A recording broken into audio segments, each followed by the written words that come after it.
ਵਾਹਿਗੁਰੂ ਜੀ ਕਾ ਖਾਲਸਾ, ਵਾਹਿਗੁਰੂ ਜੀ ਕੀ ਫਤਿਹ। ਹਾਂਜੀ, ਅੱਜ ਅਸੀਂ ਮੱਧਮ ਪੁਰਖ ਦੀਆਂ ਕਿਰਿਆਵਾਂ ਕਰਨੀਆਂ ਨੇ, ਹਾਹੇ ਦੀ ਔਂਕੜ ਵਾਲੀਆਂ। ਸਾਡੀ ਹਾਹੇ ਦੀ ਔਂਕੜ ਵਾਲੀ ਕਿਰਿਆਵਾਂ ਰਹਿ ਗਈਆਂ ਸੀ। ਹਾਹੇ ਨੂੰ ਸਿਆਰੀ, ਮੁਕਤਾ, ਹਾਹਾ ਅਸੀਂ ਕਰ ਲਏ ਸੀਗੇ। ਤੇ ਹਾਹੇ ਦੀ ਔਂਕੜ ਵਾਲੀਆਂ ਜਿਹੜੀਆਂ ਕਿਰਿਆਵਾਂ ਨੇ, ਇਹ ਮੱਧਮ ਪੁਰਖ ਦੀਆਂ, ਭਾਵ ਸੈਕੰਡ ਪਰਸਨ, ਜਿਹਨੂੰ ਅਸੀਂ ਤੀਜਾ ਪੁਰਖ ਕਹਿੰਦੇ ਆ।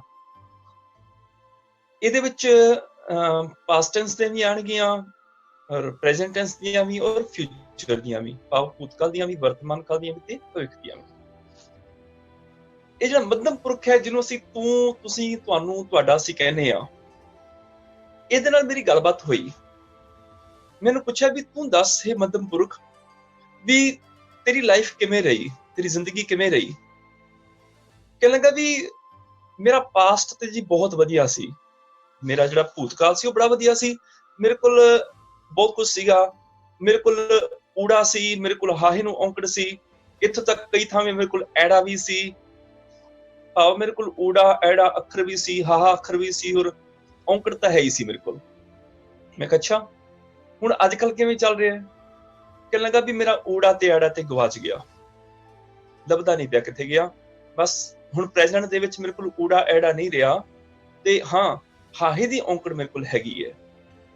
ਅੱਛਾ, ਮੈਂ ਪੁੱਛਦਾ ਫਿਰ ਅੱਗੋਂ ਫਿਊਚਰ 'ਚ ਤੇਰਾ ਕੀ ਪਲਾਨ ਹੈ। ਕਹਿਣ ਲੱਗੇ ਫਿਊਚਰ ਦੇ ਵਿੱਚ ਮੈਨੂੰ ਊੜਾ ਐੜਾ ਮਿਲੇ ਨਾ ਮਿਲੇ, ਪਰ ਮੈਂ ਹਾਹੇ ਦੀ ਔਂਕੜ ਸਾਂਭ ਕੇ ਰੱਖਾਂਗਾ, ਇਹਨੂੰ ਮੈਂ ਕਿਤੇ ਜਾਣ ਨਹੀਂ ਦਿਆਂਗਾ। ਇਹ ਛੋਟੀ ਜਿਹੀ ਕਹਾਣੀ ਕਹਿਣ ਦਾ ਇੱਕ ਮਤਲਬ ਹੁੰਦਾ ਵੈ। ਮਤਲਬ ਇਹ ਹੁੰਦਾ ਵੈ ਕਿ ਅਸੀਂ ਇਸ ਗੱਲ ਨੂੰ ਸਮਝ ਜਾਈਏ ਕਿ ਅਸੀਂ ਕਿਰਿਆ ਨੂੰ ਕਿਵੇਂ ਸਮਝਣਾ ਹੈ, ਵਰਬ ਨੂੰ ਕਿਵੇਂ ਸਮਝਣਾ ਹੈ। ਹਾਂਜੀ, ਕਿਰਿਆ ਨੂੰ, ਵਰਬ ਨੂੰ ਸਮਝਣ ਵਾਸਤੇ ਸਾਨੂੰ ਕੋਈ ਨਾ ਕੋਈ ਕਹਾਣੀ ਘੜਨੀ ਪੈਂਦੀ ਹੈ। ਕਹਾਣੀ ਦੇ ਨਾਲ ਈਜ਼ੀਲੀ ਸਾਨੂੰ ਹਰ ਇੱਕ ਗੱਲ ਸਮਝ ਆ ਜਾਂਦੀ ਹੈ। ਮੱਧਮ ਪੁਰਖ ਨਾਲ ਮੈਂ ਗੱਲ ਕੀਤੀ, ਤੂੰ ਦੇ ਨਾਲ ਮੈਂ ਗੱਲ ਕੀਤੀ, ਤੁਸੀਂ ਦੇ ਨਾਲ ਮੈਂ ਗੱਲ ਕੀਤੀ, ਤੁਹਾਡੇ ਨਾਲ, ਤੁਹਾਨੂੰ ਨਾਲ ਮੈਂ ਗੱਲ ਕੀਤੀ, ਸੈਕੰਡ ਪਰਸਨ ਨਾਲ ਮੈਂ ਗੱਲ ਕੀਤੀ ਕਿ ਤੇਰਾ ਪਾਸਟ ਕਿਵੇਂ ਸੀ, ਤੇਰਾ ਲੰਘ ਚੁੱਕਿਆ ਸਮਾਂ ਕਿਦਾਂ ਦਾ ਸੀ। ਉਹ ਕਹਿਣ ਲੱਗਾ ਮੇਰਾ ਲੰਘ ਚੁੱਕਿਆ ਸਮਾਂ ਬਹੁਤ ਵਧੀਆ ਸੀ। ਮੇਰੀ ਕਿਰਿਆ ਦੇ ਅੰਤ ਵਿੱਚ, ਮੇਰੇ ਵਰਬ ਦੇ ਅੰਤ ਦੇ ਵਿੱਚ ਊੜਾ ਵੀ ਲੱਗਦਾ ਸੀ, ਐੜਾ ਵੀ ਲੱਗ ਜਾਂਦਾ ਸੀ, ਹਾਹੇ ਨੂੰ ਔਂਕੜ ਮੇਰੇ ਨਾਲ ਪੱਕੀ ਮੇਰੇ ਕੋਲ ਸੀ। ਔਰ ਹੁਣ ਕੀ ਹਾਲ ਹੈ। ਉਹ ਕਹਿਣ ਲੱਗਾ ਹੁਣ ਮੇਰੇ ਮਾੜੇ ਹਾਲ ਨੇ, ਹੁਣ ਊੜਾ ਤੇ ਐੜਾ ਤੇ ਮੇਰਾ ਗਵਾਚ ਗਿਆ, ਊੜਾ ਐੜਾ ਮੇਰਾ ਲੁੱਟਿਆ ਗਿਆ, ਖੁੱਸ ਗਿਆ, ਮੇਰਾ ਨੁਕਸਾਨ ਹੋ ਗਿਆ। ਹੁਣ ਮੇਰੇ ਕੋਲ ਇਕੱਲੇ ਹਾਹੇ ਦੀ ਔਂਕੜ ਰਹਿ ਗਈ ਹੈ। ਅੱਛਾ, ਫਿਊਚਰ 'ਚ ਕੀ ਕਰੇਗਾ। ਕਹਿਣ ਲੱਗਾ ਫਿਊਚਰ 'ਚ ਮੈਂ ਹੁਣ ਇੰਨਾ ਸੰਤੋਖੀ ਹੋ ਗਿਆ ਕਿ ਊੜਾ ਐੜਾ ਮਿਲੇ ਨਾ ਮਿਲੇ, ਮੈਂ ਹਾਹੇ ਦੀ ਔਂਕੜ 'ਚ ਹੀ ਗੁਜ਼ਾਰਾ ਕਰ ਲਾਂਗਾ। ਅਸੀਂ 3 ਰੂਲਸ, 3 ਨਿਯਮ ਹਾਹੇ ਦੀ ਔਂਕੜ ਦੇ ਅੱਜ ਅਸੀਂ ਕਰਨੇ ਨੇ। ਪਹਿਲਾ ਚੈਪਟਰ ਮੈਂ ਵੀਰ ਚਰਨਜੀਤ ਸਿੰਘ ਨੂੰ ਕਹਾਂਗਾ ਵੀ ਉਹ ਡਿਸਪਲੇ ਕਰ ਦਿਓ। ਹਾਂਜੀ, ਪਹਿਲਾ ਚੈਪਟਰ ਹੈ ਭੂਤਕਾਲ, ਪਾਸਟ ਟੈਂਸ ਦਾ, ਮੱਧਮ ਪੁਰਖ, ਥਰਡ ਪਰਸਨ ਦਾ। ਕਿਰਿਆ ਨੂੰ ਇੱਕ ਵਚਨ ਬਣਾਉਣ ਲਈ ਪੁਲਿੰਗ ਸ਼ਬਦਾਂ ਵਿੱਚ ਵਰਤੀ ਜਾਣ ਵਾਲੀ ਕਿਰਿਆ ਕਿਹੜੀ ਹੈ। ਊੜਾ ਹਾਹੇ ਨੂੰ ਔਂਕੜ, ਜਾਂ ਊੜਾ ਜਿਹੜਾ ਹਾਹੇ ਨੂੰ ਔਂਕੜ, ਊੜਾ ਹੈ ਮੂੰਹ ਖੁੱਲੇ ਵਾਲਾ, ਭਾਵ ਊੜੇ ਨੂੰ ਹੋੜਾ ਲੱਗਿਆ ਹੋਇਆ ਹੈ। ਔਰ ਊੜਾ ਹੋੜੇ ਵਾਲਾ ਤੇ ਹਾਹੇ ਨੂੰ ਔਂਕੜ ਵੀ ਆ ਸਕਦੀ ਹੈ, ਔਰ ਹਾਹੇ ਦੀ ਕੱਲਾ ਹੋੜਾ ਤੇ ਹਾਹੇ ਦੀ ਔਂਕੜ ਵੀ ਆ ਸਕਦੀ ਹੈ। ਇਹ ਮੱਧਮ ਪੁਰਖ ਪਾਸਟ ਟੈਂਸ ਵਿੱਚ ਸੀ। ਕਦੀ ਭੂਤਕਾਲ ਦੇ ਵਿੱਚ ਉਹਦੇ ਕੋਲ ਇਹ ਚੀਜ਼ਾਂ ਹੁੰਦੀਆਂ ਸਨ, ਊੜਾ ਵੀ ਸੀ, ਐੜਾ ਵੀ ਸੀ, ਹੋੜਾ ਵੀ ਸੀ, ਹਾਹੇ ਦੀ ਔਂਕੜ ਵੀ ਸੀ। ਜਿਵੇਂ ਤੱਤੈ ਤਾਮਸ ਜਲਿਓ ਮੂੜੇ, ਤੱਥੈ ਥਾਨ ਪ੍ਰਿਸ਼ਟ ਹੁਆ। ਹੁਣ ਇੱਥੇ ਜਲਿਓ, ਜਲਣਾ ਕਿਰਿਆ ਹੈਗੀ ਹੈ, ਔਰ ਮੂੜੇ ਦੂਜੇ ਨੂੰ ਸੰਬੋਧਨ ਕੀਤਾ ਜਾ ਰਿਹਾ ਹੈ, ਮੂਰਖ। ਸੈਕੰਡ ਪਰਸਨ ਨੂੰ ਕਿਹਾ ਜਾ ਰਿਹਾ ਹੈ, ਮੂਰਖ ਮੂੜੇ, ਸੁਣ ਮੇਰੀ ਗੱਲ। ਤੂੰ ਕੀ ਸੁਣ ਕਿ ਤੱਤੈ ਤਾਮਸ ਜਲਿਓ ਮੂੜੇ, ਤੂੰ ਅੰਦਰੋਂ ਕ੍ਰੋਧ ਨਾਲ ਜਲਿਆ ਪਿਆ ਹੈ, ਸੜਿਆ ਪਿਆ ਹੈ। ਜਲਿਓ ਮੈਨੇ ਜਲਿਆ, ਤੂੰ ਜਲਿਆ। ਪਾਸਟ ਟੈਂਸ ਵਿੱਚ ਆ ਜਿਹੜਾ ਤੂੰ ਸੀ ਮੱਧਮ ਪੁਰਖ, ਇਹਦੇ ਕੋਲ ਜਲਨ ਤੋਂ ਬਾਅਦ ਊੜੇ ਨੂੰ ਹੋੜਾ ਤੇ ਹਾਹੇ ਨੂੰ ਔਂਕੜ ਸੀ। ਪਾਸਟ ਦੇ ਵਿੱਚ ਜਿੰਨੇ ਪਾਸਟ ਟੈਂਸ ਦੀਆਂ ਕਿਰਿਆਵਾਂ ਆਣਗੀਆਂ ਮੱਧਮ ਪੁਰਖ ਦੀਆਂ, ਉਹਨਾਂ ਦੇ ਵਿੱਚ ਅਖੀਰ ਦੇ ਵਿੱਚ ਊੜੇ ਨੂੰ ਹੋੜਾ ਤੇ ਹਾਹੇ ਨੂੰ ਔਂਕੜ ਹੋਏਗੀ। ਜਿਹੜਾ ਊੜੇ ਦਾ ਮੂੰਹ ਖੁੱਲਾ ਹੁੰਦਾ ਵੈ, ਉਹਨੂੰ ਕਹਿੰਦੇ ਨੇ ਹੋੜਾ, ਕਿਉਂਕਿ ਹੋੜਾ ਲਾਉਣ ਦਾ ਹੋਰ ਕੋਈ ਤਰੀਕਾ ਨਹੀਂ ਹੈ, ਊੜੇ ਦਾ ਮੂੰਹ ਖੋਲਣਾ ਪਏਗਾ। ਜਲਿਓ ਭਾਵ ਤੂੰ ਜਲਿਆ, ਪਾਸਟ ਦੇ ਵਿੱਚ ਤੂੰ ਜਲਿਆ। ਇਹਦਾ ਅਰਥ ਕੀ ਹੈ। ਇਹ ਮੂਰਖ ਪੰਡਿਤ, ਤੂੰ ਅੰਦਰੋਂ ਕ੍ਰੋਧ ਨਾਲ ਸੜਿਆ ਹੋਇਆ ਹੈ, ਤੇਰਾ ਹਿਰਦਾ ਲਾਲਚ ਨਾਲ ਗੰਦਾ ਹੋਇਆ ਪਿਆ ਹੈ। ਥੱਥੈ ਥਾਨ ਪ੍ਰਿਸ਼ਟ ਹੁਆ, ਜਾਂ ਪੱਬੈ ਪਵਜਲ ਡੂਬੋ ਮੂੜੇ। ਹੁਣ ਦੇਖੋ, ਮੂੜੇ ਮੈਨੇ ਤੂੰ, ਇਹ ਮੂਰਖ ਤੂੰ। ਮੂੜੇ ਇੱਥੇ ਸੰਬੋਧਨ ਆ ਗਿਆ, ਹੇ ਮੂਰਖ। ਪੱਬੈ ਪਵਜਲ ਡੂਬੋ ਮੂੜੇ। ਹੁਣ ਜੋ ਤੁਸੀਂ ਇਹ ਲਫ਼ਜ਼ ਪੜ੍ਹਦੇ ਆ, ਇਹਦੇ ਵਿੱਚ ਊੜਾ ਤੇ ਗਵਾਚ ਗਿਆ, ਪਰ ਹੋੜਾ ਉਹਦਾ ਰਹਿ ਗਿਆ। ਹੁਣ ਬੱਬੇ ਨੂੰ ਹੋੜਾ ਲੱਗ ਗਿਆ। ਡੁੱਬਣਾ ਕਿਰਿਆ ਹੈਗੀ ਹੈ, ਪਰ ਇੱਥੇ ਡੁੱਬਣਾ ਦੀ ਥਾਂ ਤੇ, ਡੁੱਬਣ ਦੀ ਥਾਂ ਤੇ ਅੱਗੇ ਹੋੜਾ ਤੇ ਅਖੀਰ ਤੇ ਹਾਹੇ ਨੂੰ ਔਂਕੜ ਲੱਗ ਗਈ। ਹੁਣ ਇਹ ਬਣ ਗਿਆ ਪੱਬੈ ਪਵਜਲ ਡੂਬੋ ਮੂੜੇ, ਮਾਇਆ ਵਿੱਚ ਗਲਤਾਨ ਪਿਆ। ਹੇ ਮੂਰਖ, ਤੂੰ ਮਾਇਆ ਦੇ ਮੋਹ ਵਿੱਚ ਇੰਨਾ ਗਲਤਾਨ ਹੈ ਕਿ ਹੁਣ ਤੈਨੂੰ ਕੁਝ ਸੁਝਦਾ ਨਹੀਂ ਹੈ। ਅਸਲ ਦੇ ਵਿੱਚ ਤੂੰ ਸੰਸਾਰ ਸਮੁੰਦਰ ਦੀਆਂ ਲਹਿਰਾਂ ਵਿੱਚ ਗੋਤੇ ਖਾ ਰਿਹਾ ਹੈ। ਭਾਵ ਤੂੰ ਡੁੱਬਿਆ, ਤੂੰ ਗਿਆ, ਭਵਜਲ ਵਿੱਚ ਤੂੰ ਡੁੱਬ ਗਿਆ, ਹੁਣ ਮਾਇਆ ਵਿੱਚ ਗਲਤਾਨ ਹੋ ਰਿਹਾ ਹੈ। ਜਦੋਂ ਪਾਸਟ ਟੈਂਸ ਆਏਗਾ, ਜਦੋਂ ਮੱਧਮ ਪੁਰਖ ਦੀ ਇੱਕ ਵਚਨ ਦੀ ਕਿਰਿਆ ਆਏਗੀ, ਉਦੋਂ ਕਿਰਿਆ ਦੇ ਅਖੀਰ ਤੇ ਊੜਿਆ ਹੋੜੇ ਵਾਲਾ ਹਾਹੇ ਨੂੰ ਔਂਕੜ ਜਾਂ ਕੱਲਾ ਹੋੜਾ ਹਾਹੇ ਨੂੰ ਔਂਕੜ ਲੱਗ ਜਾਏਗੀ। ਇਹ ਸੀ ਪੁਲਿੰਗ ਵਾਸਤੇ। ਪਾਸਟ ਟੈਂਸ ਦੇ ਕੋਲ, ਮੱਧਮ ਪੁਰਖ ਦੇ ਪਾਸਟ ਟੈਂਸ ਦੇ ਕੋਲ ਕੱਲਾ ਊੜਾ ਨਹੀਂ ਸੀ, ਐੜਾ ਵੀ ਨਾਲ ਸੀ। ਊੜਾ ਵਰਤਿਆ ਜਾਂਦਾ ਸੀ ਪੁਲਿੰਗ ਵਾਸਤੇ। ਜਿਹੜੇ ਪੁਲਿੰਗ ਹੁੰਦੇ ਸੀ, ਮੈਸਕੁਲਿਨ ਵਾਸਤੇ ਊੜਾ ਵਰਤਿਆ ਜਾਂਦਾ ਸੀ, ਫੈਮਿਨਿਨ ਵਾਸਤੇ, ਇਸਤਰੀ ਲਿੰਗ ਵਾਸਤੇ ਐੜਾ ਜਾਂ ਈੜੀ ਵਰਤੀ ਜਾਂਦੀ ਸੀ। ਦੇਖ ਲਓ ਕਿੰਨਾ ਅਮੀਰ ਸੀ ਇਹ ਮੱਧਮ ਪੁਰਖ ਪਾਸਟ ਦੇ ਵਿੱਚ, ਭੂਤਕਾਲ ਦੇ ਵਿੱਚ ਇੰਨਾ ਅਮੀਰ ਸੀ ਕਿ ਇਹਦੇ ਕੋਲ ਊੜਾ ਵੀ ਸੀ, ਐੜਾ ਵੀ ਸੀ ਔਰ ਈੜੀ ਵੀ ਸੀ। ਊੜਾ ਪੁਲਿੰਗ ਵਾਸਤੇ ਵਰਤਦਾ ਹੁੰਦਾ ਸੀ, ਐੜਾ ਤੇ ਈੜੀ ਇਸਤਰੀ ਲਿੰਗ ਵਾਸਤੇ। ਜਿਵੇਂ ਹੰਸ ਚੱਲਿਆ ਤੂੰ ਪਿੱਛੇ ਰਹੀਐ, ਛੁੱਟੜ ਹੋਈਐ ਨਾਰੀ, ਤੂੰ ਕਾਇਆ ਰਹੀਐ ਸੁਪਨੰਤਰ, ਤੁਧ ਕਿਆ ਕਰਮ ਕਮਾਇਆ। ਹਾਂਜੀ, ਹੁਣ ਆ ਗਿਆ ਹੰਸ ਚੱਲਿਆ। ਪਹਿਲਾਂ ਅਸੀਂ ਦੂਜੀ ਤੁਕ ਸਮਝ ਲਈਏ। ਪਹਿਲਾਂ ਤੂੰ ਕਾਇਆ ਰਹੀਐ ਸੁਪਨੰਤਰ, ਹੰਸ ਚੱਲਿਆ ਤੂੰ ਪਿੱਛੇ ਰਹੀਐ। ਵੈਸੇ ਇਹ ਇਕੱਠੀ ਹੈਗੀ ਹੈ ਸਾਰੀ ਤੁਕ, ਅਗਲਾ ਬੰਦ ਸ਼ੁਰੂ ਹੋ ਜਾਂਦਾ ਵੈ।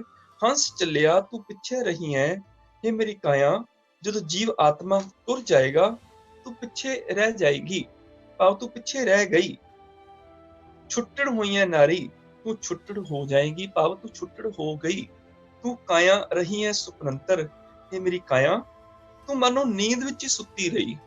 ਤੂੰ ਕਾਇਆ ਰਹੀਐ ਸੁਪਨੰਤਰ, ਭਾਵ ਨੀਂਦ ਵਿੱਚ ਹੀ ਤੂੰ ਸੁੱਤੀ ਰਹੀ। ਤੂੰ ਹੋ ਗਿਆ ਮੱਧਮ ਪੁਰਖ। ਕਾਇਆ ਮੈਨੇ ਸਰੀਰ, ਹੈ ਮੇਰੀ ਕਾਇਆ ਤੂੰ ਮੱਧਮ ਪੁਰਖ। ਰਹੀਐ ਸੁਪਨੰਤਰ, ਰਹੀ ਸੁਪਨੇ ਚ ਹੀ ਰਹੀ, ਪਾਸਟ ਦੇ ਵਿੱਚ ਤੂੰ ਸੁਪਨੇ ਵਿੱਚ ਹੀ ਰਹੀ। ਹੁਣ ਰਹਿਣਾ ਕਿਰਿਆ ਹੈਗੀ ਹੈ। ਰਹਿਣਾ ਕਿਰਿਆ ਦੇ ਨਾਲ ਅੱਗੇ ਐੜਾ ਤੇ ਹਾਹੇ ਨੂੰ ਸਿਆਰੀ ਲੱਗ ਗਈ, ਰਹੀ ਹੈ, ਭਾਵ ਪੁਲਿੰਗ ਸ਼ਬਦਾਂ ਵਿੱਚ ਹਾਹੇ ਨੂੰ ਔਂਕੜ ਹੁੰਦੀ ਹੈ, ਇਸਤਰੀ ਲਿੰਗ ਸ਼ਬਦਾਂ ਵਿੱਚ ਹਾਹੇ ਨੂੰ ਸਿਆਰੀ ਬਣ ਜਾਂਦੀ ਹੈ। ਬਸ ਆ ਥੋੜਾ ਜਿਹਾ ਫਰਕ ਹੈ। ਪੁਲਿੰਗ ਸ਼ਬਦਾਂ ਵਿੱਚ ਊੜਾ ਇਸਤੇਮਾਲ ਹੁੰਦਾ ਹੈ, ਇਸਤਰੀ ਲਿੰਗ ਸ਼ਬਦਾਂ ਵਿੱਚ ਐੜਾ ਤੇ ਈੜੀ ਵਰਤੋਂ ਵਿੱਚ ਆਉਂਦੀ ਹੈ। ਭਾਵ ਤੂੰ ਕਾਇਆ ਰਹੀਐ ਸੁਪਨੰਤਰ, ਇਹ ਕਾਇਆ ਤੂੰ ਸੁਪਨੇ ਵਿੱਚ ਹੀ ਰਹੀ। ਇੱਥੋਂ ਤੱਕ ਤੁਧ ਕਿਆ ਕਰਮ ਕਮਾਇਆ, ਇਸ ਕਰਕੇ ਇਹ ਜੀਵ ਤੂੰ ਕੀ ਕਰਮ ਕਮਾਉਂਦਾ ਰਿਹਾ, ਕੀ ਕਰਤੂਤਾਂ ਕਰਦਾ ਰਿਹਾ।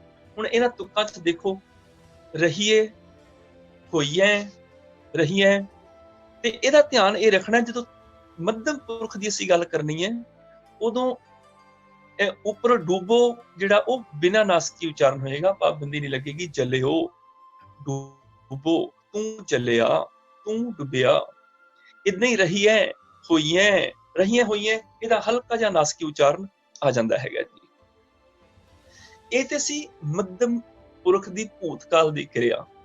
ਮੱਧਮ ਪੁਰਖ ਕਹਿਣ ਲੱਗਾ ਵੀ ਭੂਤਕਾਲ ਵਿੱਚ, ਪਾਸਟ ਟੈਂਸ ਵਿੱਚ ਮੈਂ ਅਮੀਰ ਸੀ, ਮੇਰੇ ਕੋਲ ਊੜਾ ਵੀ ਸੀ, ਮੇਰੇ ਕੋਲ ਐੜਾ ਵੀ ਸੀ, ਮੇਰੇ ਕੋਲ ਈੜੀ ਵੀ ਸੀ। ਊੜਾ ਪੁਲਿੰਗ ਵਰਤਦੇ ਹੁੰਦੇ ਸੀ। ਮੇਰੇ ਘਰ ਵਿੱਚ ਇਸਤਰੀਆਂ ਜਿਹੜੀਆਂ ਉਹ ਐੜਾ ਤੇ ਈੜੀ ਵਰਤਦੀਆਂ ਹੁੰਦੀਆਂ ਸੀ।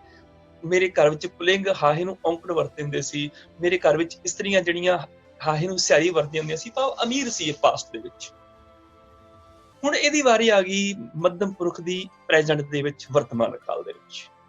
ਵਰਤਮਾਨ ਕਾਲ ਵਿੱਚ ਕੀ ਹੋਇਆ, ਦੇਖੋ ਤੁਹਾਡੇ ਸਾਹਮਣੇ ਇਹ ਸਲਾਈਡ ਹੈਗੀ ਹੈ। ਵਰਤਮਾਨ ਕਾਲ ਵਿੱਚ ਇਹਦਾ ਊੜਾ ਵੀ ਗਵਾਚ ਗਿਆ, ਐੜਾ ਵੀ ਗਵਾਚ ਗਿਆ, ਈੜੀ ਵੀ ਗਵਾਚ ਗਈ, ਹਾਹੇ ਦੀ ਸਿਆਰੀ ਵੀ ਗਵਾਚ ਗਈ। ਹੁਣ ਕੱਲੀ ਹਾਹੇ ਨੂੰ ਔਂਕੜ ਰਹਿ ਗਈ। ਵਰਤਮਾਨ ਕਾਲ ਪ੍ਰੈਜ਼ੈਂਟ ਟੈਂਸ, ਮੱਧਮ ਪੁਰਖ ਸੈਕੰਡ ਪਰਸਨ, ਵਰਬ ਦੇ ਲਾਸਟ ਦੇ ਵਿੱਚ ਹਾਹੇ ਦੀ ਔਂਕੜ ਹੈਗੀ ਬਹੁਵਚਨ ਲਈ। ਜਿਵੇਂ ਨਿਮਖ, ਥੱਲੇ ਵਾਲੀ ਪੰਕਤੀ ਪਹਿਲਾਂ ਦੇਖ ਲੈਂਦੇ ਆਪਾਂ। ਅੰਤਰ ਮੈਲ ਲੋਭ ਬਹੁ ਝੂਠੇ, ਅੰਤਰ ਮੈਲ ਲੋਭ ਬਹੁ ਝੂਠੇ, ਬਾਹਰ ਨਾਵੋ ਕਾਹੀ ਜੀਓ। ਜੇ ਅੰਦਰ ਮਨ ਵਿੱਚ ਲੋਭ ਦੀ ਮਹਿਲ ਹੈ ਤੇ ਲੋਭ ਦੇ ਅਧੀਨ ਹੋ ਕੇ ਕਈ ਠੱਗੀ ਦੇ ਕੰਮ ਕਰਦੇ ਹੋ ਤਾਂ ਬਾਹਰ ਨਾਵੋ ਕਾਹੀ ਜੀਓ। ਬਾਹਰ ਇਸ਼ਨਾਨ ਕਿਉਂ ਕਰਦੇ ਹੋ, ਬਾਹਰ ਕਿਉਂ ਨਹਾਉਂਦੇ ਹੋ, ਤੁਸੀਂ ਕਿਉਂ ਨਹਾਉਂਦੇ ਹੋ। ਹੁਣ ਇੱਥੇ ਮੱਧਮ ਪੁਰਖ ਬਹੁਵਚਨ ਆ ਗਿਆ ਤੁਸੀਂ। ਹੁਣ ਇਸ ਟਾਈਮ ਵਰਤਮਾਨ ਕਾਲ ਵਿੱਚ ਨਹਾਉਂਦੇ ਹੋ, ਨਹਾਵੋ, ਨਹਾਉਣਾ ਕਿਰਿਆ ਹੈਗੀ ਹੈ। ਅਖੀਰ ਤੇ ਸਿਰਫ ਹਾਹੇ ਨੂੰ ਔਂਕੜ ਲੱਗੀ। ਵਰਤਮਾਨ ਕਾਲ ਵਿੱਚ ਸਿਰਫ ਹਾਹੇ ਦੀ ਔਂਕੜ ਰਹਿ ਗਈ।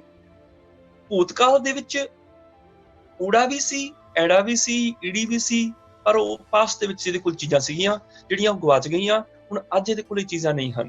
ਅੱਜ ਊੜਾ ਐੜਾ ਈੜੀ ਨਹੀਂ ਹੈ, ਅੱਜ ਹਾਹੇ ਨੂੰ ਸਿਆਰੀ ਵੀ ਨਹੀਂ, ਇਕੱਲੀ ਹਾਹੇ ਨੂੰ ਔਂਕੜ ਰਹਿ ਗਈ। ਤੁਸੀਂ ਨਹਾਉਂਦੇ ਹੋ, ਬਾਹਰ ਨਾਵੋ ਕਾਹੀ ਜੀਓ। ਤੁਸੀਂ ਨਹਾਉਂਦੇ ਹੋ, ਬਾਹਰ ਤੁਸੀਂ ਕਿਉਂ ਨਹਾਉਂਦੇ ਹੋ। ਠੀਕ ਹੈ ਜੀ। ਇਸ ਤਰ੍ਹਾਂ ਦੇ ਸ਼ਬਦ ਅਸੀਂ ਬਹੁਤ ਵਾਰ ਗੁਰਬਾਣੀ 'ਚ ਪੜ੍ਹਦੇ ਹਾਂ। ਜਦੋਂ ਖਾਸ ਕਰਕੇ ਸ਼ਾਮ ਸੁਲਹ ਦਾ ਪਾਠ ਹੁੰਦਾ ਤੇ ਇੱਕ ਸ਼ਬਦ ਪੜਿਆ ਜਾਂਦਾ ਹੈ, ਕਰੋ ਬੇਨਤੀ ਸੁਣ ਮੇਰੇ ਮੀਤਾ। ਹੁਣ ਉੱਥੇ ਪਾਠ ਸੁਣ ਨਹੀਂ ਹੈਗਾ, ਉੱਥੇ ਪਾਠ ਹੈ ਸੁਣੋ। ਹਾਹੇ ਨੂੰ ਔਂਕੜ ਦੇ ਨਾਲ ਹੈ, ਭਾਵ ਤੁਸੀਂ ਸੁਣੋ ਮੇਰੇ ਮੀਤਾ, ਭਾਵ ਵਰਤਮਾਨ ਕਾਲ ਵਿੱਚ ਤੁਸੀਂ ਸੁਣੋ। ਏਦਾਂ ਹੀ ਵਰਤਮਾਨ ਕਾਲ ਦੇ ਵਿੱਚ ਹੋਰ ਬਹੁਤ ਸਾਰੀਆਂ ਚੀਜ਼ਾਂ ਆ ਜਾਂਦੀਆਂ ਨੇ। ਨਾਮ ਜਪੋ ਜਾਂ ਆਰਾਧੋ, ਤੁਸੀਂ ਆਰਾਧੋ, ਤੁਸੀਂ ਜਪੋ। ਵਰਤਮਾਨ ਕਾਲ ਦੇ ਵਿੱਚ ਇਹ ਕਿਰਿਆਵਾਂ ਨੇ, ਜਾਂ ਤੁਸੀਂ ਆਰਾਧਦੇ ਹੋ ਜਾਂ ਤੁਸੀਂ ਆਰਾਧੋ, ਜਾਂ ਤੁਸੀਂ ਜਪਦੇ ਹੋ ਜਾਂ ਤੁਸੀਂ ਜਪੋ। ਹੁਣ ਇਹਦੇ ਵਿੱਚ ਕੀ ਹੈਗਾ, ਜਦੋਂ ਮੱਧਮ ਪੁਰਖ ਵਰਤਮਾਨ ਕਾਲ ਵਿੱਚ ਆਇਆ ਉਦੋਂ ਕੱਲੀ ਹਾਹੇ ਦੀ ਔਂਕੜ ਰਹਿ ਗਈ। ਇਹਦਾ ਉਚਾਰਨ ਬਿਨਾਂ ਨਾਸਕੀ ਹੋਏਗਾ, ਬਾਹਰ ਨਾਵੋ ਕਾਹੀ ਜੀਓ। ਬਾਹਰ ਨਾਵੋ ਭਾਵ ਬਾਹਰ ਕਿਉਂ ਨਹਾਉਂਦੇ ਹੋ, ਤੁਸੀਂ ਕਿਉਂ ਨਹਾਉਂਦੇ ਹੋ। ਹੁਣ ਉੱਪਰਲੀ ਤੁਕ ਦੇਖੋ ਜੀ, ਨਿਮਖ ਨਿਮਖ ਤੁਮ ਹੀ ਪ੍ਰਤਿਪਾਲੋ, ਹਮ ਬਾਰਕ ਤੁਮਰੇ ਤਾਰੇ। ਨਿਮਖ ਨਿਮਖ ਮੈਨੇ ਇੱਕ ਇੱਕ ਖਿਨ, ਤੁਮ ਹੀ ਪ੍ਰਤਿਪਾਲੋ, ਤੁਮ ਹੀ ਤੁਸੀਂ।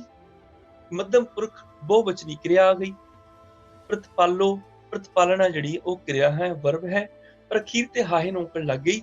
ਮੈਨੇ ਹੁਣ ਤੁਸੀਂ ਹੀ ਪਾਲਣਾ ਕਰਦੇ ਹੋ, ਤੁਮ ਹੀ ਪ੍ਰਤਿਪਾਲੋ, ਹੀ ਇਹਦੇ ਵਿੱਚ ਅਵਿਆ ਲੱਗ ਗਿਆ। ਤੁਮ ਹੀ ਪ੍ਰਤਿਪਾਲੋ ਹਮ ਬਾਰਿਕ ਤੁਮਰੇ ਤਾਰੇ, ਅਸੀਂ ਤੁਹਾਡੇ ਬੱਚੇ ਤੁਹਾਡੇ ਆਸਰੇ ਜਿਉਂਦੇ ਹਾਂ। ਵਰਤਮਾਨ ਕਾਲ ਦੇ ਵਿੱਚ ਇਹ ਮੱਧਮ ਪੁਰਖ ਦੀ ਕਿਰਿਆ ਹੈਗੀ ਹੈ, ਜਿਹਦੇ ਵਿੱਚ ਇਸ ਤਰ੍ਹਾਂ ਦੇ ਹੋਰ ਵੀ ਬਹੁਤ ਸਾਰੇ ਸ਼ਬਦ ਅਸੀਂ ਪੜ੍ਹਦੇ ਹਾਂ। ਜਿਵੇਂ ਅਸੀਂ ਕਹਿੰਦੇ ਹਾਂ, ਡੱਡੈ ਡੰਫ ਕਰੋ ਕਿਆ ਪ੍ਰਾਣੀ, ਜੋ ਕੁਛ ਹੋਵਾ ਸਭ ਚੱਲਣਾ। ਜੇ ਪ੍ਰਮਾਣ ਕੱਢਣੇ ਕੱਢ ਵੀ ਸਕਦੇ ਹੋ ਜੀ, ਤੁਸੀਂ ਡਿਸਪਲੇ ਕਰ ਸਕਦੇ ਹੋ। ਡੱਡੈ ਡੰਫ ਕਰੋ ਕਿਆ ਪ੍ਰਾਣੀ, ਤੇ ਡੰਫ ਦਾ ਮਤਲਬ ਹੁੰਦਾ ਹੈ ਦਿਖਾਵਾ। ਇਹ ਜੀਵ, ਇਹ ਪ੍ਰਾਣੀ, ਤੁਸੀਂ ਦਿਖਾਵਾ ਕਿਉਂ ਕਰਦੇ ਹੋ। ਜੋ ਕੁਛ ਹੋਵਾ ਸੋ ਸਭ ਚੱਲਣਾ, ਜੋ ਕੁਝ ਵੀ ਪੈਦਾ ਹੋਇਆ ਉਹਨੇ ਇੱਥੇ ਚਲੇ ਜਾਣਾ ਹੈ। ਡੱਡੈ ਡੰਫ ਕਰੋ ਕਿਆ ਪ੍ਰਾਣੀ, ਕਿਉਂ ਦਿਖਾਵਾ ਕਰਦੇ ਹੋ ਇਹ ਪ੍ਰਾਣੀ। ਇਸ ਤਰ੍ਹਾਂ ਹੀ ਅਸੀਂ ਹੋਰ ਵੀ ਸ਼ਬਦ ਪੜ੍ਹਦੇ ਹਾਂ। ਤੁਮ ਸੁਖਦਾਈ ਪੁਰਖ ਵਿਧਾਤੇ, ਤੁਮ ਰੱਖੋ ਆਪਣੇ ਬਾਲਾ, ਤੁਸੀਂ ਰੱਖਦੇ ਹੋ। ਤੁਮ ਸੁਖਦਾਈ ਪੁਰਖ ਵਿਧਾਤੇ, ਇੱਥੇ ਰੱਖੋ ਜਿਹੜਾ ਵੈ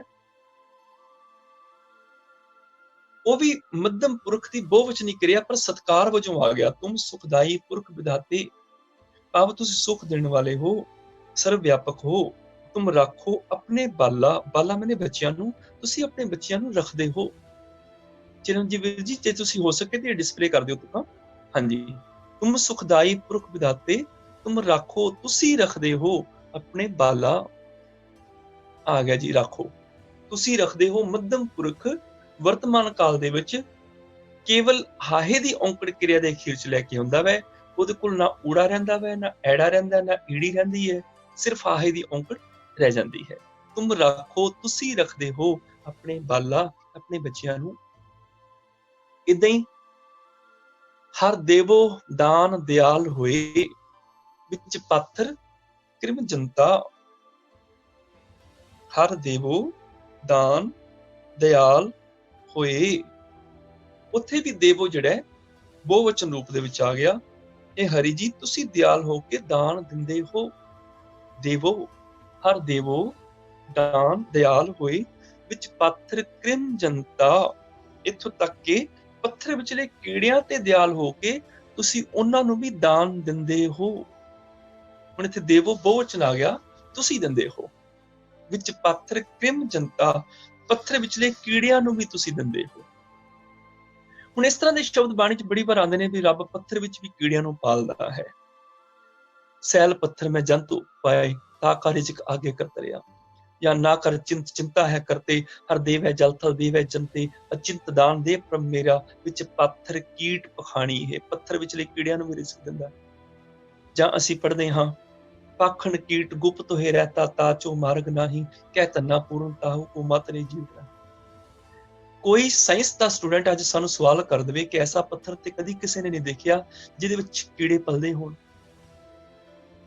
ਐਸਾ ਪੱਥਰ ਕਿਸੇ ਨੇ ਨਹੀਂ ਦੇਖਿਆ। ਹਾਂ, ਨਕਲੀ ਵੀਡੀਓ ਬਣਾ ਕੇ ਤੇ ਕਈਆਂ ਨੇ ਪੇਸ਼ ਕੀਤੀਆਂ ਹੋਣਗੀਆਂ, ਸੱਚਮੁੱਚ ਕੋਈ ਪਹਾੜਾਂ 'ਚ ਹੋਏਗਾ ਤੇ ਕਹਿ ਨਹੀਂ ਸਕਦੇ, ਪਰ ਸਾਡੇ ਸਾਹਮਣੇ ਕੋਈ ਉਦਾਹਰਨ ਨਹੀਂ ਹੈ।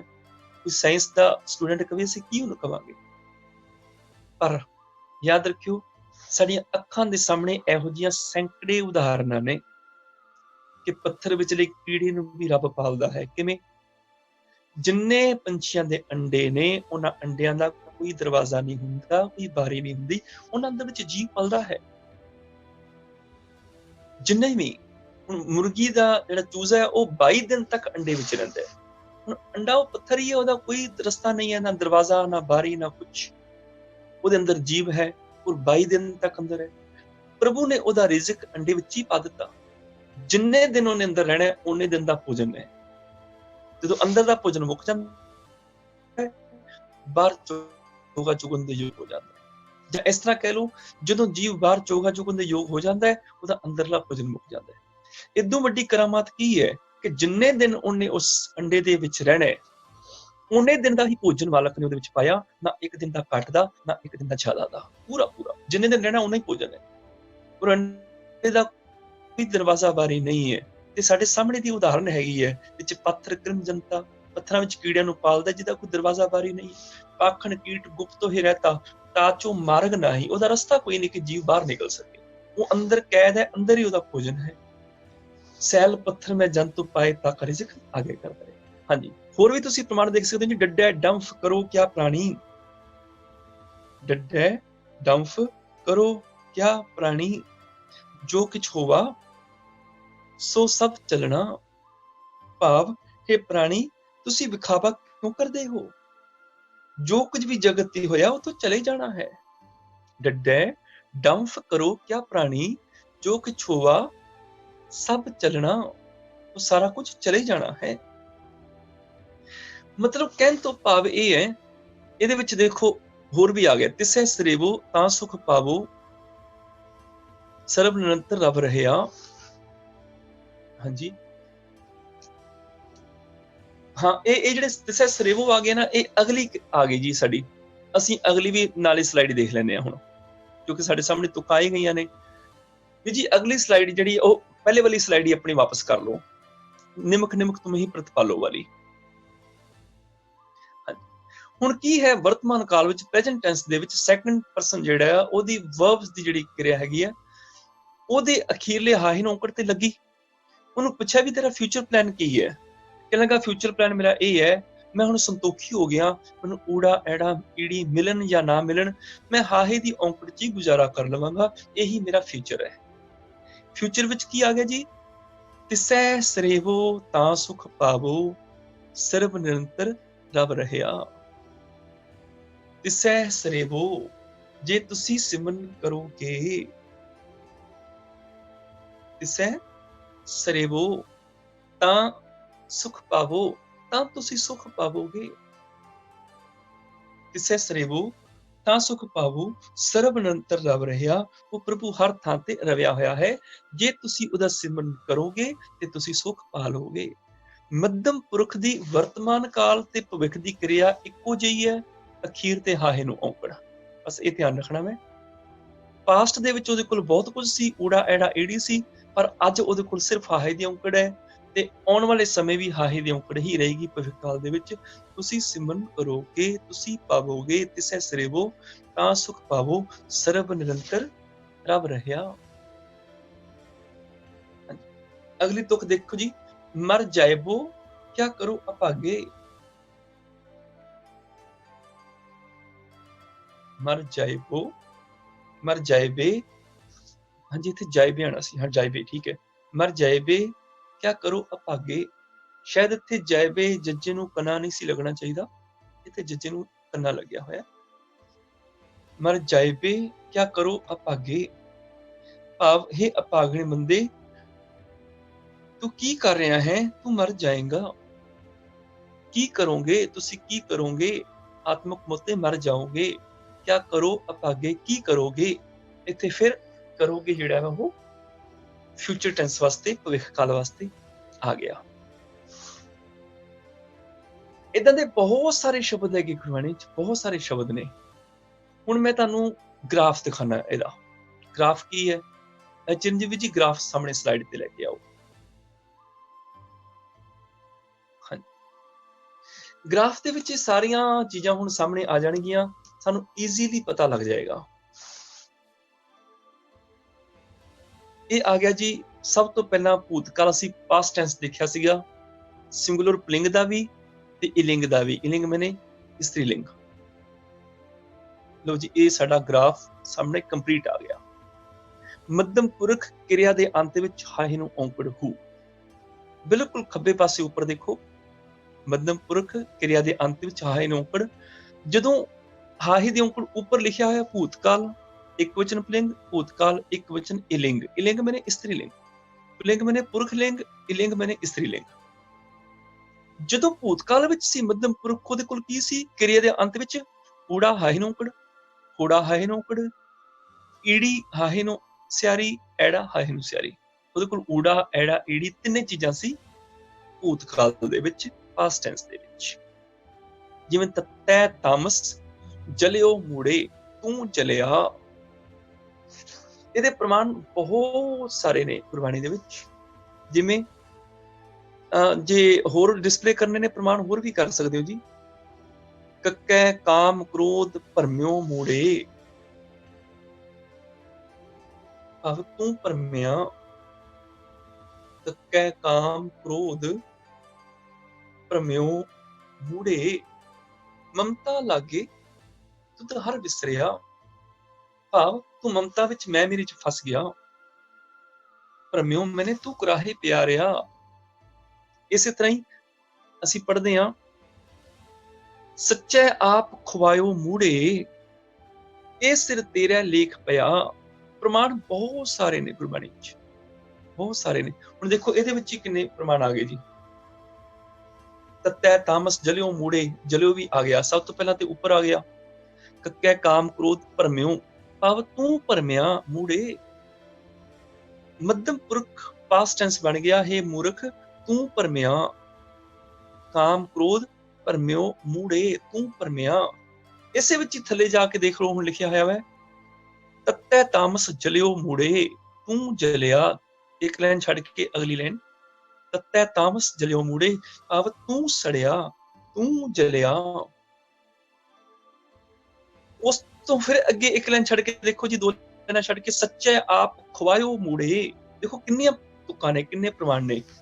ਭਾਵ ਸੱਚੇ ਨੇ ਤੈਨੂੰ ਆਪ ਖੁਆਰ ਕਰ ਦਿੱਤਾ, ਆਪ ਤੈਨੂੰ ਖੁਆਰ ਕਰ ਦਿੱਤਾ, ਤੂੰ ਖੁਆਰ ਹੋਇਆ, ਤੂੰ ਭਟਕਿਆ। ਉਸ ਤੋਂ ਅਗਲੀ ਲਾਈਨ ਦੇਖੋ, ਭੱਬੈ ਭਵਜਲ ਡੂਬੋ ਮੂੜੇ, ਤੂੰ ਡੁੱਬਿਆ। ਭਵਜਲ ਦੇ ਵਿੱਚ ਤੂੰ ਡੁੱਬਿਆ, ਹੇ ਮੂੜੇ। ਭੱਬੈ ਭਵਜਲ ਡੂਬੋ ਮੂੜੇ, ਮਾਇਆ ਵਿੱਚ ਗਲਤਾਨ ਪਿਆ। ਕਿੰਨੀਆਂ ਤੁਕਾਂ ਆ ਗਈਆਂ ਨੇ ਇਸ ਨਾਲ ਸੰਬੰਧਿਤ। ਖੈਰ, ਇਸਤਰੀ ਲਿੰਗ ਦੇ ਵਿੱਚ ਵੀ ਇਸ ਤਰ੍ਹਾਂ ਦੀਆਂ ਆਉਂਦੀਆਂ ਨੇ, ਜਿਵੇਂ ਅਸੀਂ ਗੁਰਬਾਣੀ ਚ ਹੋਰ ਵੀ ਪੜ੍ਹਦੇ ਹਾਂ, ਰੇ ਜਨ ਉਥਾਰੈ ਦੱਬਿਓ ਤਿਆਂ ਗਈ ਹਾਏ। ਹਾਂਜੀ, ਵਾਪਸ ਆ ਜੀ ਗ੍ਰਾਫ ਤੇ, ਆਪਾਂ ਆਪਣਾ ਟਾਈਮ ਕਾਫੀ ਹੋ ਗਿਆ। ਹੁਣ ਪਾਸਟ ਟੈਂਸ ਦੇ ਵਿੱਚ ਮੱਧਮ ਪੁਰਖ ਦੇ ਕੋਲ ਊੜਾ ਐੜਾ ਈੜੀ ਤਿੰਨੇ ਚੀਜ਼ਾਂ ਸੀ। ਜਦੋਂ ਵੀ ਕਿਰਿਆ ਦੇ ਅਖੀਰ ਤੇ ਹਾਹੇ ਨੂੰ ਔਂਕੜ ਹੋਵੇ, ਉਸ ਤੋਂ ਪਹਿਲਾਂ ਊੜਾ ਐੜਾ ਈੜੀ ਕੋਈ ਵੀ ਲਫ਼ਜ਼ ਹੋਵੇ, ਸਮਝ ਲਓ ਵੀ ਮੱਧਮ ਪੁਰਖ ਦੀ ਭੂਤਕਾਲ ਦੀ ਕਿਰਿਆ ਹੈਗੀ ਹੈ। ਪੁਲਿੰਗ ਵਾਸਤੇ ਉਹ ਊੜਾ ਲਫ਼ਜ਼ ਵਰਤਦਾ ਹੈ, ਭਾਵ ਆਪਣੇ ਘਰ ਵਿੱਚ ਆਦਮੀਆਂ ਨੂੰ ਉਹਨੇ ਊੜਾ ਦੇ ਦਿੱਤਾ ਵੀ ਤੁਸੀਂ ਊੜਾ ਪਾ ਕੇ ਰੱਖਣਾ ਮੈਂ, ਇਹ ਇਹਨਾਂ ਦਾ ਗਹਿਣਾ ਹੈਗਾ ਕਿਰਿਆ ਦਾ। ਤੇ ਇਸਤਰੀਆਂ ਨੂੰ ਕਹਿ ਦਿੱਤਾ ਵੀ ਤੁਹਾਨੂੰ ਦੋ ਗਹਿਣੇ ਦੇ ਦਿੰਦੇ ਆ, ਕਦੀ ਐੜਾ ਪਾ ਲਿਆ ਕਰੋ, ਕਦੀ ਈੜੀ ਪਾ ਲਿਆ ਕਰੋ। ਜਿਵੇਂ ਤੂੰ ਕਾਇਆ ਰਹੀ ਹੈ ਸੁਖਨੰਤਰ, ਐੜਾ ਆ ਗਿਆ, ਤੂੰ ਕਾਇਆ ਰਹੀ ਹੈ ਸੁਖਨੰਤਰ, ਐੜਾ ਆ ਗਿਆ। ਇਸੇ ਤਰ੍ਹਾਂ ਹੀ ਈੜੀ ਵੀ ਆ ਜਾਂਦਾ ਹੈ, ਹੰਸ ਚੱਲਿਆ ਤੂੰ ਪਿੱਛੇ ਰਹੀ ਹੈ, ਛੁੱਟੜ ਹੋਈ ਹੈ ਨਾਰੀ, ਉੱਥੇ ਈੜੀ ਆ ਜਾਂਦਾ, ਅਸੀਂ ਪਿੱਛੇ ਕਰਕੇ ਗਏ ਆ। ਅਬ ਤੂੰ ਰਹੀ ਹੇ ਮੇਰੀ ਕਾਇਆ, ਤੂੰ ਮਾਇਆ ਦੀ ਨੀਂਦ ਵਿੱਚ ਸੁੱਤੀ ਰਹੀ, ਤੇ ਜੀਵ ਤੈਨੂੰ ਸਮਝ ਨਾ ਆਈ, ਤੂੰ ਕੀ ਕੀ ਕਰਤੂਤਾ ਕਰਦਾ ਰਿਹਾ। ਪਾਸਟ ਟੈਂਸ ਵਿੱਚ ਮੱਧਮ ਪੁਰਖ ਦੇ ਕੋਲ ਊੜਾ ਐੜਾ ਈੜੀ ਤੇ ਹਾਹੇ ਦੀ ਔਂਕੜ, ਹਾਹੇ ਨੂੰ ਸਿਆਰੀ ਸਾਰਾ ਕੁਝ ਸੀ। ਪਰ ਵਰਤਮਾਨ ਕਾਲ ਦੇ ਵਿੱਚ ਕੀ ਹੋਇਆ, ਹਾਹੇ ਦੀ ਸਿਆਰੀ ਵੀ ਇਹਦੇ ਕੋਲ ਗਵਾਚ ਗਈ, ਊੜਾ ਐੜਾ ਈੜੀ ਵੀ ਗਵਾਚ ਗਈ, ਕੱਲਾ ਹਾਹਾ ਦੀ ਔਂਕੜ ਰਹਿ ਗਈ। ਅੱਜ ਪੁੱਛੋ ਮੱਧਮ ਪੁਰਖ ਨੂੰ ਵੀ ਅੱਜ ਤੇਰਾ ਕੀ ਹਾਲ ਹੈ, ਕਹਿਣ ਲੱਗਾ ਵੀ ਮੇਰਾ ਊੜਾ ਐੜਾ ਈੜੀ ਜਿਹੜਾ ਪਹਿਲਾਂ ਹੁੰਦਾ ਸੀ ਨਾ ਉਹ ਗਵਾਚ ਗਿਆ, ਅੱਜ ਪ੍ਰੈਜ਼ੈਂਟ ਦੇ ਵਿੱਚ ਮੇਰੇ ਕੋਲ ਸਿਰਫ ਹਾਹੇ ਨੂੰ ਔਂਕੜ ਹੈਗੀ ਹੈ। ਅੰਤਰ ਮੈਲ ਲੋਭ ਬਹੁਤ ਝੂਠੇ, ਬਾਹਰ ਨਾਵੋ ਕਾਹੀ ਜੀਓ। ਹੁਣ ਬਹੁਵਚਨ ਆ ਗਿਆ, ਪਰਿਵਾਰ ਵੱਧ ਗਿਆ ਇਹਦਾ, ਮੱਧਮ ਪੁਰਖ ਦਾ ਬਹੁਵਚਨ ਹੋ ਗਿਆ। ਜੇ ਅੰਦਰ ਮਨ ਵਿੱਚ ਲੋਭ ਦੀ ਮੈਲ ਹੈ ਤੇ ਲੋਭ ਅਧੀਨ ਹੋ ਕੇ ਕਈ ਠੱਗੀ ਦੇ ਕੰਮ ਕਰਦੇ ਹੋ, ਤਾਂ ਬਾਹਰ ਤੀਰਥਾਂ ਆਦਿਕਾਂ ਦੇ ਇਸ਼ਨਾਨ ਕਿਉਂ ਕਰਦੇ ਹੋ, ਬਾਹਰ ਨਾਵੋ ਕਾਹੀ ਜੀਓ, ਕਿਉਂ ਨਹਾਉਂਦੇ ਹੋ। ਹੁਣ ਇਹਨੂੰ ਪੁੱਛੋ ਮੱਧਮ ਪੁਰਖ ਨੂੰ ਵੀ ਅੱਜ ਹੁਣ ਤੇਰੇ ਕੋਲ ਕੱਲਾ ਹਾਹੇ ਦੀ ਔਂਕੜ ਰਹਿ ਗਈ, ਫਿਊਚਰ ਦਾ ਤੇਰਾ ਕੀ ਪਲਾਨ, ਅੱਗੋਂ ਵਾਸਤੇ ਕੀ ਕਰੇਗਾ। ਕਹਿਣ ਲੱਗਾ ਵੀ ਮੈਂ ਲਾਲਚੀ ਨਹੀਂ ਹਾਂ ਵੀ ਮੈਨੂੰ ਵਾਪਸ ਊੜਾ ਐੜਾ ਈੜੀ ਮਿਲ ਜਾਏ, ਨਹੀਂ, ਮੈਂ ਸੰਤੋਖੀ ਹਾਂ। ਮੈਂ ਕਹਿੰਦਾ ਹਾਹੇ ਦੀ ਔਂਕੜੀ ਮਿਲੀ ਰਵੇ ਤੇ ਬਸ ਮੈਨੂੰ ਹੋਰ ਕੁਛ ਨਹੀਂ ਚਾਹੀਦਾ। ਇਨ ਫਿਊਚਰ ਭਵਿੱਖ ਦੇ ਵਿੱਚ ਮੈਂ ਹਾਹੇ ਦੀ ਔਂਕੜ ਤੇ ਗੁਜ਼ਾਰਾ ਕਰ ਲਵਾਂਗਾ। ਦੇਖੋ ਹੁਣ ਭਵਿੱਖ ਕਾਲ ਕਿੱਦਾਂ ਆ ਗਿਆ ਜੀ। ਤਿਸੈ ਸਰੇਵੋ ਤਾਂ ਸੁਖ ਪਾਵੋ, ਸਰਬ ਨਿਰੰਤਰ ਰਬ ਰਹਿਆ। ਮੱਧਮ ਪੁਰਖ ਨੂੰ ਕਹਿ ਦਿੱਤਾ, ਹੇ ਬੰਦੇ, ਹੇ ਜੀਵੋ, ਆਤਮਕ ਆਨੰਦ ਤੁਸੀਂ ਤਦ ਹੀ ਪਾਵੋਗੇ, ਤਿਸੈ ਸਰੇਵੋ, ਜੇ ਉਹਨੂੰ ਸਰੇਵੋਗੇ, ਜੇ ਪ੍ਰਭੂ ਦਾ ਸਿਮਰਨ ਕਰੋਗੇ, ਤਾਂ ਸੁਖ ਪਾਵੋ, ਤਾਂ ਤੁਸੀਂ ਆਨੰਦ ਪਾਵੋਗੇ। ਸਰਬ ਨਿਰੰਤਰ ਰਬ ਰਿਹਾ, ਜੋ ਸਾਰਿਆਂ ਜੀਵਾਂ ਦੇ ਅੰਦਰ ਇੱਕ ਰਸ ਵਿਆਪ ਰਿਹਾ ਹੈ। ਇਹ ਇੱਕ ਗ੍ਰਾਫ ਛੋਟਾ ਜਿਹਾ ਮੱਧਮ ਪੁਰਖ ਦੀ ਕਿਰਿਆ ਦੀ ਹਾਹੇ ਦੀ ਔਂਕੜ ਨੂੰ ਕੰਪਲੀਟ ਪੇਸ਼ ਕਰ ਦਿੰਦਾ ਹੈ ਕਿ ਜਿੱਥੇ ਹਾਹੇ ਦੀ ਔਂਕੜ ਆ ਗਈ, ਜੇ ਉਸ ਤੋਂ ਪਹਿਲਾਂ ਊੜਾ ਐੜਾ ਈੜੀ ਹੈ ਤੇ ਉਹ ਭੂਤਕਾਲ ਹੈ, ਤੇ ਜੇ ਊੜਾ ਐੜਾ ਈੜੀ ਨਹੀਂ ਹੈ ਫਿਰ ਜਾਂ ਉਹ ਵਰਤਮਾਨ ਕਾਲ ਹੈ ਜਾਂ ਉਹ ਭਵਿੱਖ ਕਾਲ ਹੈ। ਇਹਦੇ ਨਾਲ ਹੀ ਕਿਸੇ ਨੇ ਇੱਕ ਸਵਾਲ ਕੀਤਾ ਸੀ, ਮੈਂ ਉਹ ਵੀ ਦੱਸ ਦਿਆਂ। ਸੱਚ ਸੱਚੈ ਕਾ ਆਪੇ ਦਾਤਾ, ਜਿਸ ਦੇਵੈ ਸੋ ਸੱਚ ਪਾਏਗਾ। ਮੈਂ ਇਸ ਤੋਂ ਪਹਿਲਾਂ ਕਿਹਾ ਸੀ ਕਿ ਜਿਹੜੇ ਸੱਚੇ ਜਾਂ ਸੱਚੈ ਨਾਉ ਦੇ ਉੱਪਰ ਜਦੋਂ ਲਾਂ ਦੁਲਾ ਆ ਜਾਂਦੀ ਉਹਦੇ ਕਾਰ ਕੀ ਅਰਥ ਨਿਕਲਦੇ ਨੇ। ਹੁਣ ਇੱਥੇ ਸੱਚਾ ਵੀ ਆ ਗਿਆ ਤੇ ਕਾ ਵੀ ਆ ਗਿਆ। ਕਿਉਂ? ਜਿੱਥੇ ਕਾ ਲੁਪਤ ਹੈ ਉੱਥੇ ਨਹੀਂ ਆਉਂਦਾ, ਦਲਾਵਾਂ ਤੇ ਆਈ ਗਈਆਂ। ਕਈਆਂ ਥਾਵਾਂ ਤੇ ਕਾ ਜਿਹੜਾ ਹੈ ਇਹ ਪ੍ਰਗਟ ਰੂਪ ਵਿੱਚ ਵੀ ਆ ਜਾਂਦਾ ਹੈ। ਜਿਵੇਂ ਸੱਚ ਸੱਚੈ ਕਾ ਆਪੇ ਦਾਤਾ, ਇਹ ਤੇ ਤੁਕ ਹੈ ਹੀ ਸੀ, ਸੱਚੈ ਕਾ ਮੈਨੇ ਸੱਚੇ ਦਾ। ਹੁਣ ਮੈਂ ਇੱਕ ਪੰਕਤੀ ਡਿਸਪਲੇ ਕਰਨ ਨੂੰ ਕਵਾਂਗਾ ਵੀਰ ਚੰਦ ਜੀ ਨੂੰ, ਭਗਤਹੀਣ ਨਾਨਕ ਜੇ ਹੋਏਗਾ, ਇਹ ਡਿਸਪਲੇ ਕਰੋ ਜੀ। ਭਗਤਹੀਣ ਨਾਨਕ ਜੇ ਹੋਏਗਾ ਤਾਂ ਖਸਮੈ ਨਾਉ ਨਾ ਜਾਈ। ਉੱਥੇ ਵੀ ਖਸਮੈ ਮਮੇ ਨੂੰ ਦਲਾਵਾਂ ਨੇ, ਅੱਗੇ ਲੁਪਤ ਸੰਬੰਧਕ ਇਹੀ ਆ ਗਿਆ ਕਾ ਵਾਲਾ, ਖਸਮੈ ਕਾ, ਆਵ ਖਸਮ ਦਾ, ਰੱਬ ਦਾ। ਜਿੱਥੇ ਦਾ, ਦੇ, ਦੀ, ਕਾ, ਕੇ, ਕੀ ਸੰਬੰਧਕ ਆ ਜਾਂਦਾ ਹੈ ਉੱਥੇ ਨਾਉ ਦੇ ਉੱਪਰ ਦਲਾਵਾਂ ਲੱਗ ਜਾਂਦੀਆਂ ਨੇ। ਕਈ ਥਾਵਾਂ ਤੇ ਉਹ ਸੰਬੰਧਕ ਪ੍ਰਗਟ ਰੂਪ ਵਿੱਚ ਆ ਜਾਂਦਾ ਹੈ, ਕਈ ਥਾਵਾਂ ਤੇ ਉਹ ਲੁਪਤ ਰੂਪ ਵਿੱਚ ਆ ਜਾਂਦਾ ਹੈ। ਭਗਤਹੀਣ ਨਾਨਕ ਜੇ ਹੋਏਗਾ। ਚਰਨਜੀਤ ਵੀਰ ਜੀ ਇਹਨੂੰ ਡਿਸਪਲੇ ਕਰੋ ਤਾਂ। ਹਾਂਜੀ, ਭਗਤਹੀਣ ਨਾਨਕ ਜੇ ਹੋਏਗਾ ਤਾਂ ਖਸਮੈ, ਮਮੇ ਨੂੰ ਦਲਾਵਾਂ ਨਾਲ ਆ ਜਾਏਗਾ, ਤਾਂ ਖਸਮੈ ਨਾਉ ਨਾ ਜਾਈ।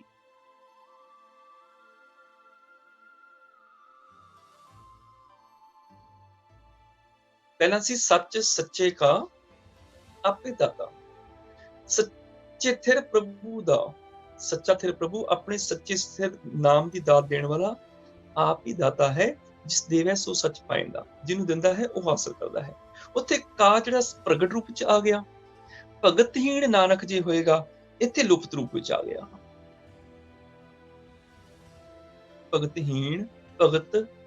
ਹੀਣ ਨਾਨਕ ਜੇ ਹੋਏਗਾ ਤਾਂ ਖਸਮੈ ਭਾਵ ਖਸਮ ਕਾ ਨਾਉ ਨਾ ਜਾਈ। ਮੈਨੂੰ ਇਤਰਵਾਸ ਹੈ, ਤੇਰਾ ਦਾਸ ਨਾਨਕ ਭਗਤੀ ਤੋਂ ਸਖਣਾ ਹੈ ਤਾਂ ਵੀ ਤੂੰ ਮੇਰੇ ਸਿਰ ਤੇ ਰਾਖਾ ਖਸਮ ਹੈ, ਤੇ ਖਸਮ ਦੀ ਇਹ ਸ਼ੋਭਾ ਦੂਰ ਨਹੀਂ ਹੋ ਗਈ, ਖਸਮ ਦਾ ਨਾਉ ਦੂਰ ਨਹੀਂ ਹੋ ਗਿਆ, ਮਾਲਕ ਦੀ ਵਡਿਆਈ ਖਤਮ ਨਹੀਂ ਹੋ ਗਈ।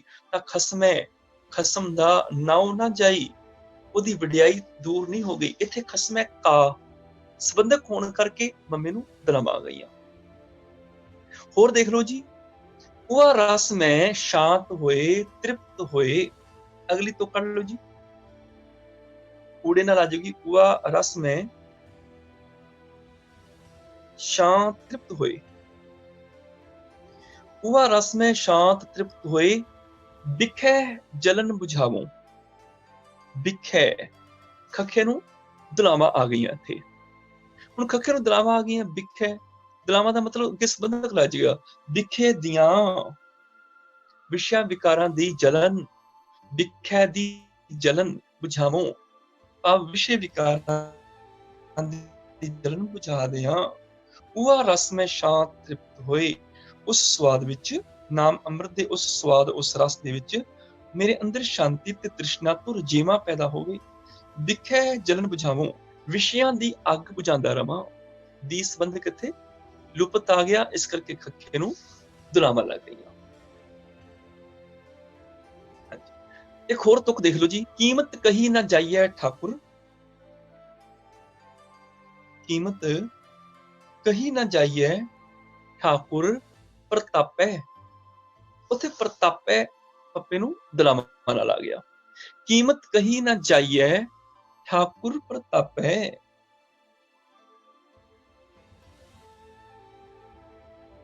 ਹਾਂਜੀ, ਇੱਥੇ ਠਾਕੁਰ ਦੇ ਰਾਰੇ ਨੂੰ ਔਂਕੜ ਤਾਂ ਨਹੀਂ ਆਈ ਕਿਉਂਕਿ ਅੱਗੇ ਆ ਗਿਆ ਠਾਕੁਰ ਦਾ।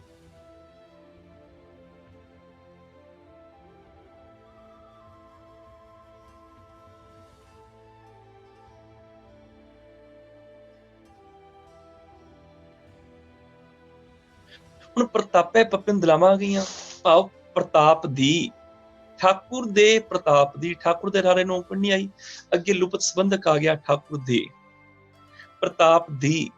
ਹੁਣ ਪ੍ਰਤਾਪੇ ਦੇ ਉੱਪਰ ਦਲਾਵਾਂ ਆ ਗਈਆਂ, ਇਹਦਾ ਮਤਲਬ ਅੱਗੇ ਕੋਈ ਨਾ ਕੋਈ ਸੰਬੰਧਕ ਹੈ, ਦਾ, ਦੇ, ਦੀ। ਇੱਥੇ ਲੱਗੇਗਾ ਦੀ। ਕੀਮਤ ਪ੍ਰਤਾਪ ਦੀ ਕੀਮਤ ਕਹੀ ਨਹੀਂ ਜਾ ਸਕਦੀ, ਠਾਕੁਰ ਦੇ ਪ੍ਰਤਾਪ ਦੀ ਕੀਮਤ ਕਹੀ ਨਹੀਂ ਜਾ ਸਕਦੀ। ਕੀਮਤ ਕਹੀ ਨਾ ਜਾਈਏ ਠਾਕੁਰ ਪ੍ਰਤਾਪੈ। ਹੁਣ ਕਈ ਥਾਵਾਂ ਦੇ ਉੱਪਰ ਦਲਾਵਾਂ ਤੋਂ ਬਾਅਦ ਪ੍ਰਗਟ ਪ੍ਰੈਪੋਜੀਸ਼ਨ ਆ ਜਾਂਦੀ ਹੈ, ਜਿਵੇਂ ਸਾਨੂੰ ਤੁਕ ਦੱਸੀ ਸੀ ਉਹਨਾਂ ਨੇ, ਸੱਚ ਸੱਚੇ ਕਾ ਦਾਤਾ, ਸੱਚੇ ਦੇ ਨਾਲ ਕਾ ਪ੍ਰਗਟ ਆ ਗਿਆ। ਕਈ ਥਾਵਾਂ ਦੇ ਉੱਪਰ ਪ੍ਰਗਟ ਨਹੀਂ ਆਉਂਦਾ, ਭਗਤਹੀਣ ਨਾਨਕ ਜੇ ਹੋਏਗਾ ਤਾਂ ਖਸਮੈ ਨਾਉ ਨਾ ਜਾਈ, ਖਸਮ ਦਾ ਨਾਉ ਨਹੀਂ ਜਾਂਦਾ। ਭਾਵ ਦਲਾਵਾਂ ਜਿਹੜੀਆਂ ਨੇ ਇਹ ਕਾਰਕੀ ਅਰਥ ਦੀਆਂ ਨੇ, ਕਈ ਥਾਵਾਂ ਤੇ ਕਾਰਕ ਪ੍ਰਗਟ ਰੂਪ ਵਿੱਚ ਆ ਜਾਂਦਾ ਹੈ, ਕਈ ਥਾਵਾਂ ਦੇ ਉੱਪਰ ਕਾਰਕ ਪ੍ਰਗਟ ਰੂਪ ਵਿੱਚ ਨਹੀਂ ਆਉਂਦਾ। ਹਾਂਜੀ, ਧੰਨਵਾਦ ਜੀ। ਅੱਜ ਅਸੀਂ ਇੰਨਾ ਹੀ ਚੈਪਟਰ ਕਰਨਾ ਸੀ।